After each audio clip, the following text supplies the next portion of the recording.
Hi my dear ones, welcome to CSCB Ranker, your one-stop channel for cracking CSCB exams in Kerala. നമ്മൾ chapter 7ലേക്ക് കടന്നിരിക്കുകയാണ്. അതിലെ section 55 പഠിച്ചു, 56 പഠിച്ചുകൊണ്ടിരിക്കുകയാണ്. അപ്പോൾ പഠിച്ച എത്രയും ഭാഗത്തെ ക്വസ്റ്റ്യൻസ് നോക്കാം. Question number 1, which section deals with funds not to be divided? Answer section 55. Section 55 പറയുന്നത് ഡിവൈഡ് ചെയ്യാൻ പറ്റാത്ത അല്ലെങ്കിൽ ഡിസ്ട്രിബ്യൂട്ട് ചെയ്യാൻ പറ്റാത്ത ഫണ്ട്സിനെ കുറിച്ചാണ് പറയുന്നത്. Next question, according to section 55, which part of the society's funds can be distributed among members? Options: reserve fund, net profits, share capital, donations. Answer net profits. അതായത് സെക്ഷൻ 55 പ്രകാരം ഏത് ഫണ്ടാണ് ഡിസ്ട്രിബ്യൂട്ട് ചെയ്യാൻ സാധിക്കുന്നത്? അത് നെറ്റ് പ്രോഫിറ്റ്സിൽ നിന്നുമുള്ള എമൗണ്ടിനെയാണ് ഡിസ്ട്രിബ്യൂട്ട് ചെയ്യാനായിട്ട് സാധിക്കുന്നത്. Next question number 3, under section 55, when can a member be paid remuneration or honorarium? Options: at any time, only for services rendered to the society, as a share of profit, as loan repayment. Answer option B ആണ്, only for services rendered to the society. ഇവിടെ പറയുന്നത് section 55 പ്രകാരം ഒരു മെമ്പർക്ക് ഒരു പ്രതിഫലമായിട്ടോ അല്ലെങ്കിൽ ഓണറേറിയമായിട്ടോ fund കൊടുക്കുന്നത് എപ്പോഴാണ്? അത് ഒരു മെമ്പർ സൊസൈറ്റിക്ക് വേണ്ടിയിട്ട് എന്തെങ്കിലും ഒരു സർവീസ് കൊടുക്കുന്നുണ്ടെങ്കിൽ അതിന് പ്രതിഫലമായിട്ടാണ് കൊടുക്കുന്നത്, എമൗണ്ട് കൊടുക്കാറുള്ളത്. Next question, section 56 deals with answer disposal of net profits. Section 56 പറയുന്നത് നെറ്റ് പ്രോഫിറ്റിൻ്റെ ഡിസ്പോസലിനെ കുറിച്ചാണ്, അല്ലെങ്കിൽ നെറ്റ് പ്രോഫിറ്റ് എങ്ങനെ ഡിസ്ട്രിബ്യൂട്ട് ചെയ്യണം എന്നതിനെക്കുറിച്ചാണ് സെക്ഷൻ 56 പറയുന്നത്. Question number 5, as per section 56 subsection 1A, not less than what percentage of net profit shall be transferred to the reserve fund? Answer 15%. Section 56 subsection 1A പറയുന്നു 15% കുറയാത്ത amount ഈ net പ്രോഫിറ്റിൽ നിന്നും reserve ഫണ്ടായിട്ട് മാറ്റിവെക്കേണ്ടതുണ്ട് എന്നുള്ളത്. Next question, what is the maximum percentage of net profit to be credited to the cooperative education fund? Answer 5%. Net പ്രോഫിറ്റിൽ നിന്നും മാക്സിമം 5% ഈ കോഓപ്പറേറ്റീവ് എഡ്യൂക്കേഷൻ ഫണ്ടിലേക്ക് മാറ്റിവെക്കണം എന്ന് പറയുന്നു. ഇവിടെ education fund maximum 5%, reserve fund minimum 15% ആയിരിക്കും. അങ്ങനെയാണ് സെക്ഷനിൽ പറയുന്നത്. Next question number 7, what percentage of net profit shall be transferred to the cooperative member relief fund? Answer 10%. Cooperative member relief ഫണ്ടിലേക്ക് നെറ്റ് പ്രോഫിറ്റിൽ നിന്നും എത്ര ശതമാനം മാറ്റിവെക്കണം? അത് 10%. നെറ്റ് പ്രോഫിറ്റിൻ്റെ 10% എമൗണ്ട് കോഓപ്പറേറ്റീവ് മെമ്പർ ഫണ്ടിലേക്ക് മാറ്റിവെക്കേണ്ടതുണ്ട്. കോഓപ്പറേറ്റീവ് മെമ്പർ റിലീഫ് ഫണ്ടാണ്, കോഓപ്പറേറ്റീവ് മെമ്പർ ഫണ്ടല്ല, കോഓപ്പറേറ്റീവ് മെമ്പർ റിലീഫ് ഫണ്ട്. എന്താണ് ആ ഫണ്ട്? ഇപ്പോൾ സൊസൈറ്റിയിലെ ഒരു മെമ്പർ ഒരു ലോൺ എടുത്തു, അദ്ദേഹത്തിന് ഒരു മാരകമായ രോഗം വരികയോ അല്ലെങ്കിൽ അദ്ദേഹം മരിച്ചു പോകുകയോ ചെയ്യുന്ന അവസ്ഥയിൽ ഈ ബാക്കി ലോൺ നിൽക്കുന്ന എമൗണ്ടിനെ റിട്ടേൺ സൊസൈറ്റിക്ക് കിട്ടണമല്ലോ. അപ്പോൾ അതിനായിട്ട് ഒരു മെമ്പർ റിലീഫ് ഫണ്ട് മെയിൻറ്റെയിൻ ചെയ്യുന്നുണ്ട്. അതിൽ നിന്നും എലിജിബിൾ ആണ് എങ്കിൽ അത് കണ്ടുപിടിക്കാനായിട്ടൊക്കെ ഒരു കമ്മിറ്റിയൊക്കെ ഉണ്ട്, രജിസ്ട്രാറൊക്കെയുള്ള ഒരു കമ്മിറ്റിയുണ്ട്. അവർ തീരുമാനിക്കുകയാണ് ഇതിൽ നിന്നും പേ ചെയ്യാം, അടച്ചു തീർക്കാം എന്നുള്ള ഒരു തീരുമാനത്തിലേക്ക് എത്താനൊക്കെ പറ്റും. അങ്ങനെ സൂക്ഷിക്കുന്ന എമൗണ്ടാണ് member relief fund, cooperative member relief fund. Next question, who maintains the professional education fund? Answer, the registrar. ആരാണ് പ്രൊഫഷണൽ എഡ്യൂക്കേഷൻ ഫണ്ട് സൂക്ഷിക്കുന്നത്? അത് രജിസ്ട്രാറാണ് സൂക്ഷിക്കുന്നത്. Next question, as per section 56, what percentage of net profit shall be credited to the professional education fund maintained by the registrar? Section 56 പ്രകാരം എത്ര ശതമാനം ആണ് professional education ഫണ്ടിലേക്ക് മാറ്റിവെക്കേണ്ടത്? അത് ആൻസർ 5%. 5%, നെറ്റ് പ്രോഫിറ്റിൻ്റെ 5% ആണ് ഈ രജിസ്ട്രാർ സൂക്ഷിക്കുന്ന പ്രൊഫഷണൽ എഡ്യൂക്കേഷൻ ഫണ്ടിലേക്ക് മാറ്റിവെക്കുന്നത്. ഇനി നമുക്ക് സെക്ഷൻ 56 സബ്സെക്ഷൻ 2 പഠിക്കാം.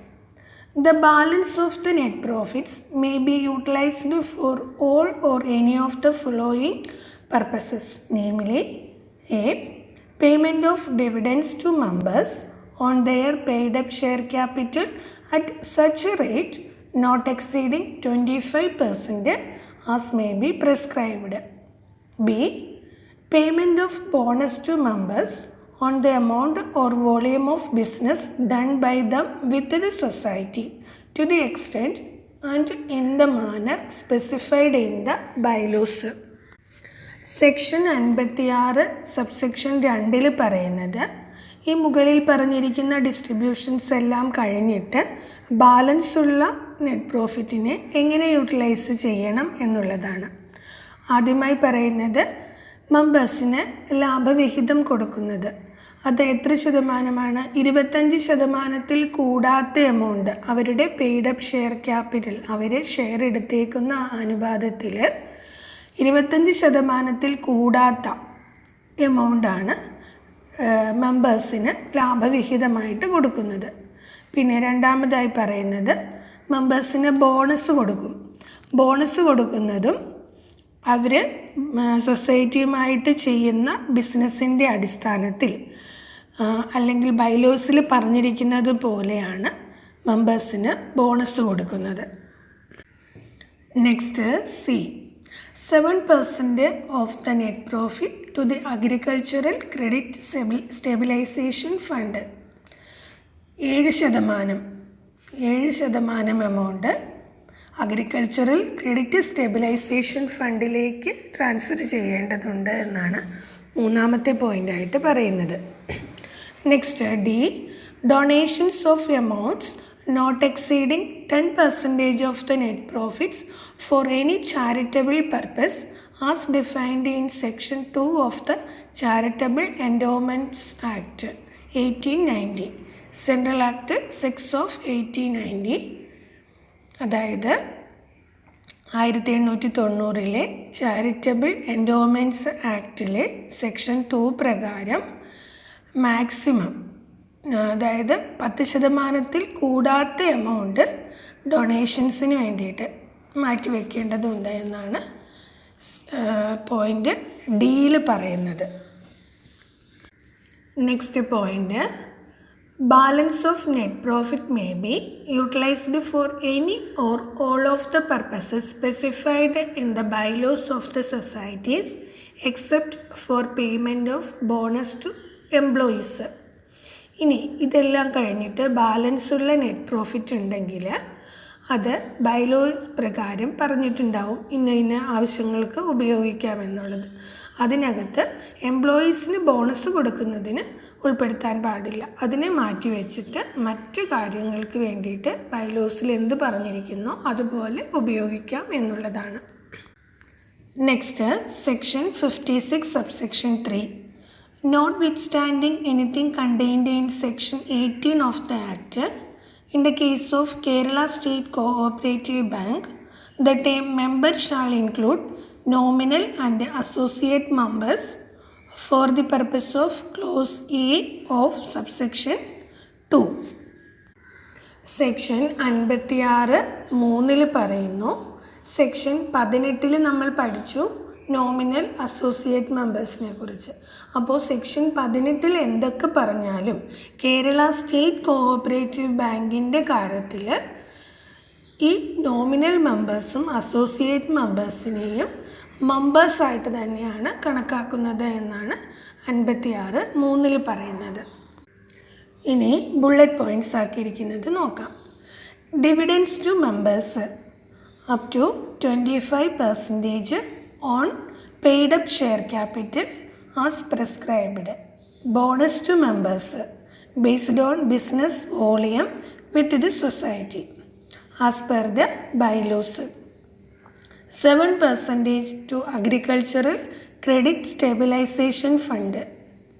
Next, up to 10% for charitable donations as per Charitable Endowments Act 1890. Next, remaining profit can be used for purposes in bylaws except for employee bonuses. Next, section 56 subsection 3.